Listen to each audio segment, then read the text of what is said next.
Hi, I'm Audrey Chisholm, and I'm the founder and senior partner of Chisholm Law Firm.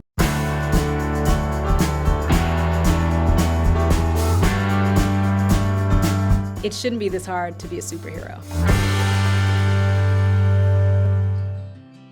My dad was in the military, so I've lived in and out of the country. By the time I was in middle school, we had moved. I'd been to 8 different middle schools. So I think that really shaped my life a lot because I never meet a stranger. Anywhere I go, I'm able to just kind of, make friends and adjust easily because we moved so much. I originally wanted to be a sportscaster because I really like basketball. I wanted to, talk about games and sports and all of that. But then that kind of transitioned my senior year to wanting to be an attorney.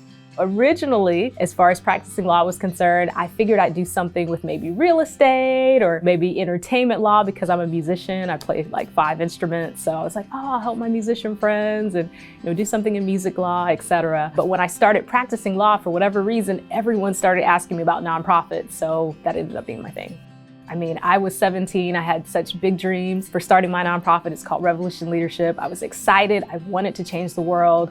And it was really, really hard. I got bad advice. I even, talked to attorneys and, I got advice from attorneys, but they didn't specialize in nonprofit law. So they gave me bad advice. I talked to CPAs that gave me bad advice. The internet gave me bad advice. It was just so many things. So as a result of that, it was really hard. And I made a lot of mistakes and it took me a lot longer to really start making the type of impact that I wanted to make. And so in my mind, Chisholm Law Firm is the firm I wish existed, like a place that I could talk to an attorney that specialized in nonprofits. So they could actually, give me advice that is relevant, but also they would know what they were talking about. They would be an expert at it. So I wouldn't have to worry about if they told me the wrong thing or not, because that happened to me and I had to spend money and spend time redoing things in my charity because, I got bad advice. And then also something that was important to me was a lot of times the attorneys that I encountered, sometimes they would talk down to you, they'd come off like they were better than you because they were a lawyer, or they would just use jargon or, industry terms and you really didn't understand what they were saying anyway. But with our firm, we don't do that.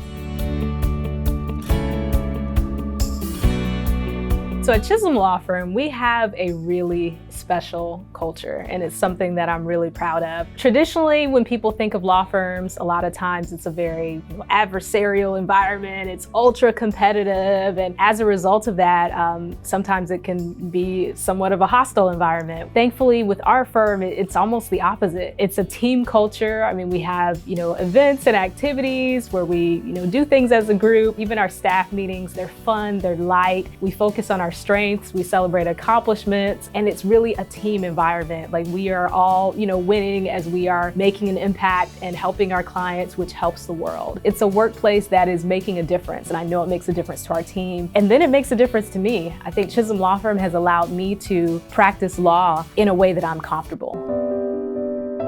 One of the reasons I've structured my business the way it is and wanting to grow it and all of that is because family means so much to me. An example of that is that really the reason I really started, growing my business even more and wanting to help more people and kind of make it more professional with staff and systems and all of that was because of something that happened, in my family.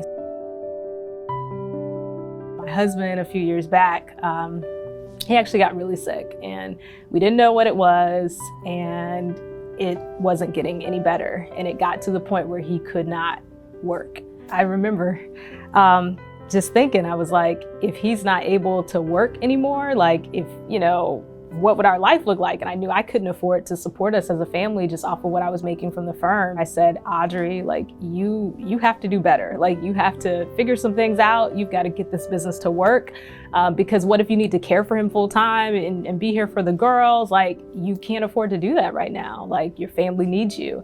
And that was when everything clicked. It just changed. Suddenly I had this sense of purpose and this sense of urgency to know, okay, I can't treat this business like a hobby anymore.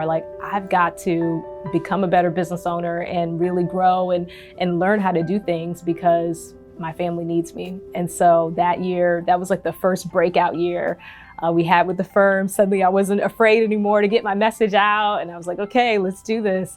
And it was amazing. That's changed everything. And then the awesome part about it was also, we just found a specialist for my husband, and he's good now as well. So not only was he good, but that whole incident really just was the inspiration that I needed to have the courage to kind of step out and grow as a business owner and really start trying to get my message out to help more people and to be able to help my family. One of the most important things that my dad ever taught me was when I first started my nonprofit. I was 17 and I did my first event. And I was so excited about it. It was a leadership conference for students. And I'd spent the entire summer working on it. All of my summer internship money, I'd put it toward the conference. I was really pumped. And the day of the conference, no one showed up. There was no one there. It was just me. And I just remember being so discouraged. And I was like, man, I'm trying to do this nonprofit. I want to help people. And here I am trying to do something good and no one even wants to participate. And so I was ready to leave. And my dad came and he saw me and he asked me what was going on? How was the event going? And I was like, well, no one's here. And he told me, he said, well, you know what? If you're willing to give up on your dream that easily, you didn't deserve it to begin with. And I didn't understand what he meant because I was like, I didn't give up on it. I showed up, I'm here, I'm ready to, help the students, but no one came. And he was like, well, hey, if you have to give your presentation to the chairs, then you should do that. And so I took the microphone and said, okay, welcome to the first ever, Revolution Leadership Retreat. And sure enough, a little van pulled up and a lady had 12 students. And she came, she's like, I'm sorry we didn't register, can we still come? And I was like, sure. So the lesson I learned from my dad was just that when you have a dream, it might not work out the first time, but you have to be willing to just keep pushing and keep going. And then hopefully things will work out. My mom is an amazing woman. I think probably in this season of my life, an important lesson that I've learned from her is just consistency and doing what's right, even if you don't get a thank you or any appreciation. One day I was really frustrated with my, just with my team and my staff at the law firm because I think it was boss's day or something and no one did anything for me. And I think I'm a really nice, person. And I remember talking to her about it and I was like, man, I have friends that are, employers and they are just really mean to their staff and they, talk down to them and, call them names and all these awful things. I was like, I don't do any of those things. I'm a nice person and, no one remembered me. And I'll never forget, my mom told me, she was like, well, she said, being, an employer is kind of like being a parent. She gave me the example that with your kids, maybe they're young and you're changing diapers, they're not saying thank you, but, they are giving you a smile, they are giving you hugs, they're trying to express it in other ways. So she was like, with your staff, maybe they did forget boss's day or they didn't do anything for you, but they're still showing up every day. They're serving your clients. They're doing a great job. That's their way of saying thank you, whether they ever, get you a card or not. So that was just a really good lesson for me just as a leader. So now, I don't really look for that, from other people.